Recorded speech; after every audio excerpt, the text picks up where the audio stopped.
and welcome to Amy Hart's Mums Club, the podcast where I talk about the highs and lows of parenting with a gaggle of fabulous guests. And today is no different. Today I'm joined by, we all grew up with him as one quarter of JLS, and now he's a dad. He's branching out into stage as well. I've got Aston Merrygold with me. Hello, Aston. Hello, Amy. All good? I'm good, thank you. How are you? Yeah, good. Good, thank you. Very You're well. busy. You're so busy. Busy? Yeah, very busy. We love it, love it. Let's not talk about how busy you are at the moment. Let's go right back to your childhood. Has performing always been part of your life?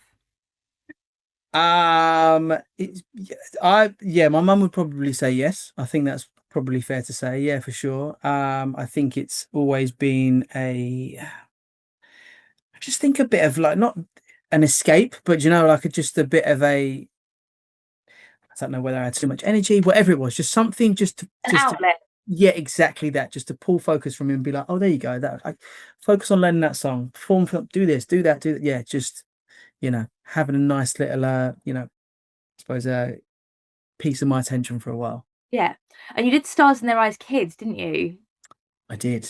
I I feel like did. we need to bring that back. Like, what an iconic show. I mean, it is. The only problem doing it now is it's a bit like I suppose there's only so many kind of, let's call them quirky artists you could probably do with outfits, right? Yeah. And also as well, I think when we were kids, like sort of we used to all sing like Spice Girls songs and we didn't know what the lyrics meant and nobody batted an eyelid. Yeah. Whereas I feel like now everyone would be like, you can't say that, you can't say that, you can't say that. Exactly. You have all the watered down versions and you'd be a bit like, no, So the original or nothing. maybe we just leave it in the past. Maybe we just leave it. Exactly. Leave is a lovely memory. And then you did a bit of Fun Song Factory. We had Laura Hamilton on the podcast before. What an icon. I love that show so much, and now it's going to be in my head all day again. There you go. That's a show that let's say it comes back to haunt me, but it's it was very, very, very interesting. Very interesting show, that one. Not as cool as JLS. And then and then you came onto the world stage with X Factor and JLS. How did that journey begin? How did you guys get together? Like, how did that all come about? To be honest, like when I say super random, I mean really super random, but then at the same time, I think a perfect I would suppose kind of like the universe, it just was supposed to happen as well, put it that way. All four of our families separately knew each other in some way or another without us knowing each other, which is the weirdest thing. So when it actually came to us four just kind of coming together, making this group, and almost, I always say it sounds really bad, but we were rehearsing for nothing, just to be a band. Like there was no actual reason for rehearsal. It was just to be good and just to see if the band worked. And lo and behold, we'd kind of kicked down every single door before X Factor and done the rounds and done the, not so much the auditions, but kind of just presented ourselves to whoever we could within the industry. And there was no boy bands at the time, so no one was kind of interested, let's say, for a word. So when the opportunity for X Factor came up, that was kind of our last. Was even between the four of us, was like, well, this is kind of it, I suppose. This is our last opportunity to make this happen. Went for our very first audition. We got really well received. Went for another round, got received so well again. It was a bit like, right, okay, next round you're going to go see the judges. So from there, it was a bit like, okay, seems that the inner circle of the industry, behind the scenes, wants it, needs it. See what the judges think, and then obviously, the rest is history, as they say. I mean, you guys, like, I can say from sort of my personal experience, like, obviously loved you on X Factor. I was a Ruth Lorenzo supporter, so Who wasn't, to be honest. Yeah. Awesome. Cool. And so I like loved you guys, but obviously loved a bit of Ruth. Came to see the X Factor live tour and was there to see everyone. I left with a blue JLS hoodie.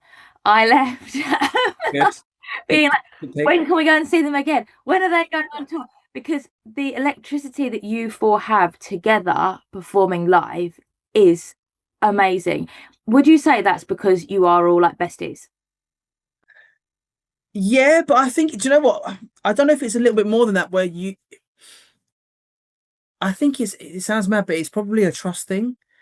I think we've been through such a journey, especially through X Factor. As amazing as that show is, it's hardcore. Like it's relentless in terms of the work ethic. Like if you want to do well, you'll do well. I think that's the kind of um signature for that show. It's a bit like what you put in, you will definitely get out, regardless of kind of where you come in the competition. The exposure is, especially at that time, it was millions, like tens of millions. So, as you say, it was a bit like when we got a chance to then tour. Well, we were almost free then. It was a bit like, well, I kind of know what you're going to do. You know what I'm going to do. I know what you're going to like. We just had that trust of kind of going, even if someone isn't 100% today, not feeling it today, where like you always had someone behind you that was ready to step in front and be like, right, I've got this, guys, I'm good. So there was always that level of um trust. So as much as it was a bit like, yeah, I love you guys and this is great and this is family, there was also that um protective barrier as well, which you just feel comfortable. Yeah. Do you know what I mean? But yeah, I came away from the X Factor live tour as a JLS super fan and have been ever since. I'd love that. Yeah, and my hoodie was blue, which was I mean, if you're going to say a color, that's the right one, yeah. to be I honest. love that. Like I just love like I don't know whether you'd get this anymore. Like the whole because the Saturdays used to do it as well, didn't they? Where they Yes. their own colours, and I just love that. I just love the uniform. I just love it. I Do you just know, it's listen, it's that thing you going back to the Spice Girls, right? I think that was our thinking behind it because you always had, posh, scary, yeah just like you have your, I'd say your favorites, but you have your individual as well as the group. You have that kind of connect yeah reason, whatever it was, and we just thought, you know what, colors was never really kind of done before that, apart from Teletubbies or something yeah along the lines of that. Do you know what I mean? Apart from that, so it was a bit like it was just an easy way to identify. Oh, the yellow one, or the green one, the red one, the blue. Like it was yeah. just yeah. It was great. It was great. Um, Obviously now you have got three children. You've got two boys and a girl. What is parenthood to you? Like, how do you find it? Like, what does it mean to you?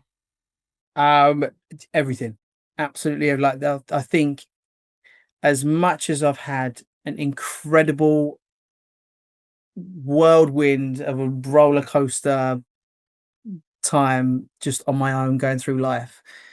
Um, I always actually said, even my wife would probably quote me, and I was a bit like, I don't think I'm probably ever going to have kids, probably not going to get married, just because I enjoy touring, I enjoy being away, I enjoy working, I love this industry so much, and that was my focus. It was a bit, and my mum, dad knew that they were a bit like, he wants to be in it, he wants to be away, he wants to do, he wants that's his focus.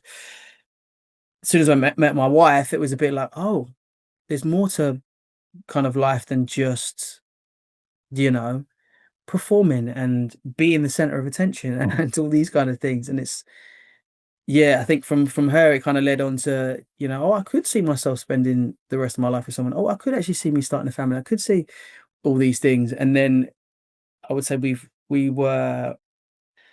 always been them people where we've never planned anything. We've always kind of been like, if it happens, it happens, and we get that surprise, let's say. And we did. And as soon as kids landed, it was like,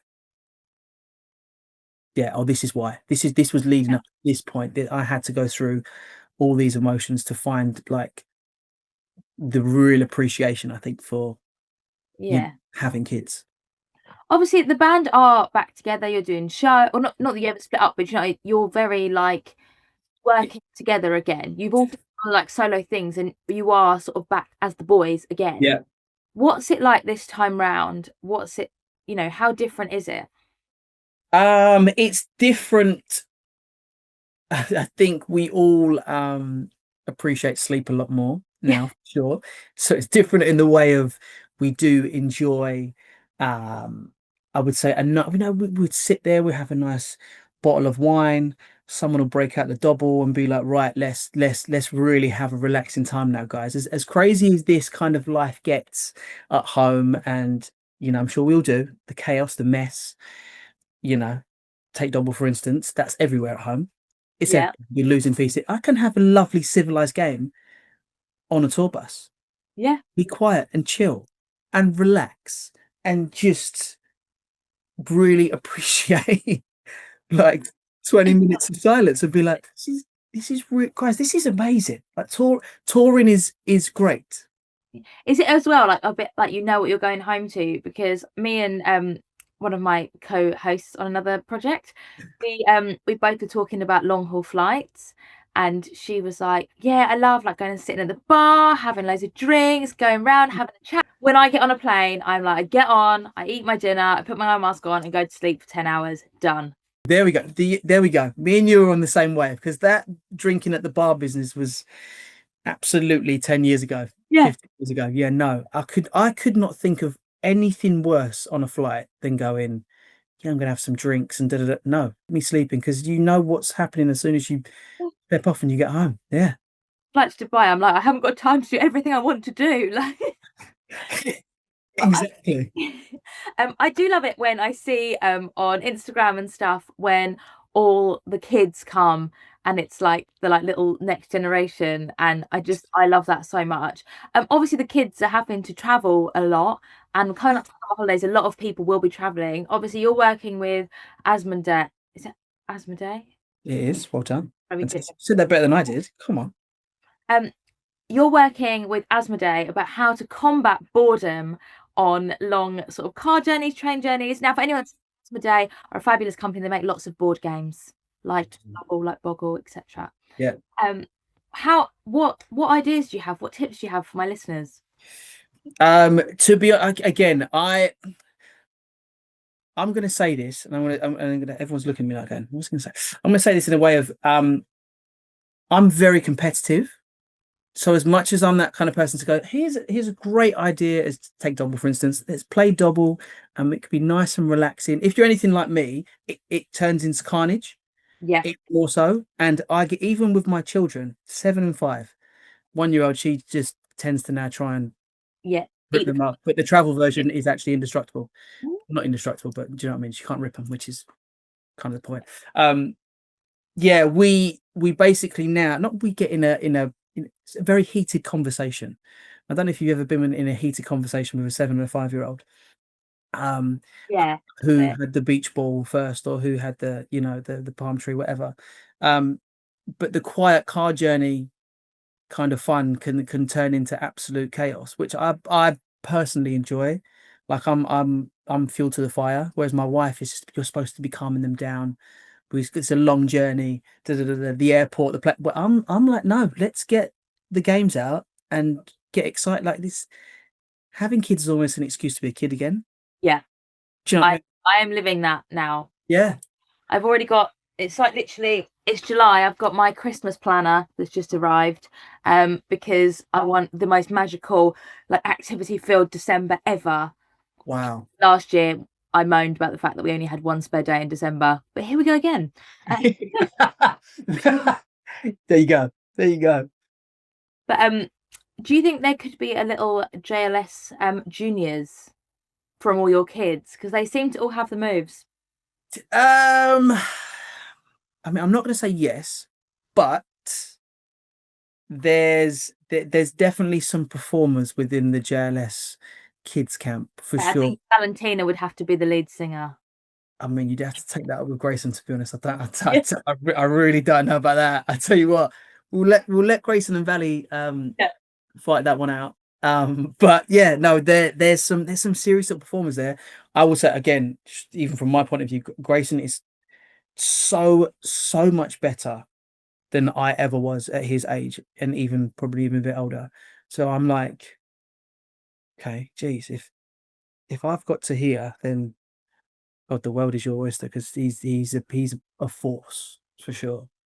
I will say though, like one of my friends is a really good dance teacher, and she was, and I don't mean this in like a nepo baby way, and that like, oh, well, because you're in JLS, of course your son's talented. But she says that the secret to like a talented child is the parents who are willing to put the time in, who are willing to, drive them to practice and are willing to say to them, you've got to practice at home as well. And like just give them that encouragement and make them believe that like they can do it. So, you know, Do you know what, Amy? I love the fact you said that. The craziest thing is we've actually tried to tone it down yeah, and be like, you've got time. Just yeah, enjoy being a kid and almost not the opposite and kind of pull him away from it. I mean, listen, he's around it all the time. Do you know what I mean? When it exactly. comes to my shows and whatever else. So I think it's just embedded, of course. But it's almost this thing of, and I don't know whether it's kind of that parental kind of protective nature kind of kicks in and being a bit like, because you know what the industry's like. I was You going to say, kind of go, like parents that my friend was talking about obviously don't know the industry. yeah, and Like, I'm they are like, come on, let's do this. Let's do this. Like, what can we do yeah. next? What can we do next? Like, No, I am honestly, I'm trying to cocoon him as much as possible from just all the faff. yeah, A bit like if you want to go to a class, do you want to go to street dance? You want to go to a musical? Do you want to do that? Like, go and enjoy it. And these are the times when I think even me and my wife both say it's a bit like this is when they're supposed to probably play the games in these classes. Do you know what I mean? It's not so much like, you know, uh, toe tap heel, this, straight arms, and you're a bit like, no, like he's seven, like they don't want that. Do you know what I mean? yeah, They want implement the fun into the learning, and then it's a bit like, how did I learn that? All through the game, so yeah. on and so forth. Like it's yeah, I had a lady on a couple of weeks ago called Sophie, who's like a phonics specialist, and we were talking about how like kids today do so many hobbies, and like I'm so guilty of it. Like Stanley started football before he was 2. He does swimming. I'm already like, so he plays darts every day. So I'm like, when does the darts academy start? And they're like, when he's 4. I'm like, okay, so that'll be when he's 4. He also loves basketball, and someone messaged me the other day saying, "Oh, there's toddlers basketball where we live." So I'm like, okay, cool. So I'll get that in as well. And I probably should be a bit more like you and be like, actually, do you know what? You should just like enjoy playing at home in the sandpit rather than hour. I mean, Okay, at the age of not even 2.5 yet. listen, but then you get to enjoy it as well. Like it's your journey as well, as much as it's his. It's your journey as well. Do you know what I mean? So and listen, is it your first? Yes, Yeah, yeah, exactly. yeah. And I think so. He does love a bit of the drums as well. And I grew up doing theatre stuff, so I'm very like my theatre company that I'm still part of. They have a youth company that starts at 8. So I'm like, so if we do all the sports up till 8, then he will have chosen what's his sport by that time. So then he's got room to do drama as well. Easy. Go. See, you're already mapping it out. I like it. You've got it first. Exactly. Let's talk about performing. So you're going with 101 Dalmatians as the judge. Yes. Yep. You and Jeff Brazier are like a little double act. Yes. Jasper and Casper Yeah. characters. I Yeah. saw it at Regent's Park, not last year, the year before. Even before it was, yep. And it was brilliant. And you've got Sydney Christmas playing Cruella, Umbrella. and Yeah. you're going to the event in Apollo, which is a big old barn, that theatre. Yeah. It's a big one. Big one for town. I'm like, okay, this is actually, to be fair, that was the first, yeah, one of the first theatres that I played when with JLS. So that was like we know the capacity well, and it's yeah, geez, it just keeps going up, which is Yeah, well, it's large. I saw yeah. Sid back there as well. But you did Wizard of Oz, didn't you, as well? I saw you in that. Yes. That was Yeah. brilliant. That was at the play. Is that a Palladium? Where were we for that? We were in the Lyric. lyric for it. Yeah, Um, yeah. Which was but yeah, I absolutely loved that. How do you like? Do you love it as much as performing? Let me go again. Sorry, Chris, the editor. Right, let me go again. How different is it performing in a band to doing a musical? Like, because a lot of people will be like, "Well, you can sing, so of course you can do it." But with doing a band, you sort of do your one show, and then you might have a couple of days and do your next show. Whereas 8 shows a week is a lot, isn't it? yeah. It's not. It is a lot, but I think like for me, it's again sounds mad. Like for me, like music was never kind of let's call it first fiddle. For me, it was a bit like acting. I would like acting was my anything entertainment. Acting was a thing. Um, from a kid, yeah, that was always the thing. I was a bit like, okay, cool. This one. Music was always great, and I could sing, and that was fine. But like, music lessons weren't really enjoyed as much as acting. So as much as yeah, listen, the band stuff is amazing, and of course you map out the shows, and you kind of go, you're somewhat here. The pyro goes off here, but you get a sense of freedom. You go, I'm going to run off the stage tonight. I'm going to jump over here. I'm going to do that. Like you do have that air of freedom where theatre is literally to the point. Like we're talking like in between the treads, you're on track two. Make Yeah. sure you're here. If you're out of, you won't be in the spotlight. It's not like it doesn't move for you to find you. It's a bit like, no, you have to make sure that you are perfect for the show. With JLS, the four of you, you are the machine. So, like you say, you've got the pyro goes off there. This is the stage. You can sort of go a bit crazy, but when you're doing theatre, you're part of the machine. Oh, 100%. And Yeah, it doesn't move for you at so all. Yeah. you've got to make sure your lines are right because, as I've learnt before, if you think it's funny on a Saturday matinee, muck-up matinee, to change your line, that line might just be a cue for like, Yes. and then it all Yeah. goes wrong. And then it all goes wrong, and then you kind of go, "Do I have to say the line again?" Or no? Everyone's going to stop. Okay. Yeah. Have you done panto yet? I did panto when I was 17 and 18. Yeah, 17 and 18 in Yeah. Cardiff and Belfast. Yeah. Yeah, that's full on. That's full on. That's full up. But again, the freedom in that is like nothing else. Oh yeah. Panto is it's its own beast. Like you will have, depending who you've got opposite you, next to you, whatever it may be, Yes, I had a very, very naughty dame who used to find it really funny to make me laugh on stage, and then be like, "Are you laughing? She's laughing. She's she's a, laughing." yeah, Yeah, awful, exactly. terrible. It's not in the script that, but you kind of go, right, we're allowed, are we? Okay. Because I got a message the other day asking if I wanted to do it this year, but I just think when you've got young kids, like Christmas has to be like saved for like I shouldn't be doing 3 show days. It could thing is because it's not my actual job. If it was my actual job, then obviously I would have to. Because it's like a vanity project for me just to do it because I love it. I'm like actually I have to wait until my kids are older. But you know what? There are definitely remember there's shows out there that are a little bit shorter. So Yeah. you can kind of, if it's not the full-time job, then you can be like, listen, I'm happy to do it as long as X, Y, and Z, and I can have the time and spend the time because you don't listen. Of course, we know you don't get these years back. Do you know what I mean? No. Especially with the little ones, and you are in. When's your little boys? When's he 3? He's 3 next March. Oh, okay, cool. So yeah, you're in like prime time. Yeah. Everything's amazing. Lights. Did it like, oh yeah. Before we go, what would you say of all the Asmodee games, which is your family's favourite? I mean,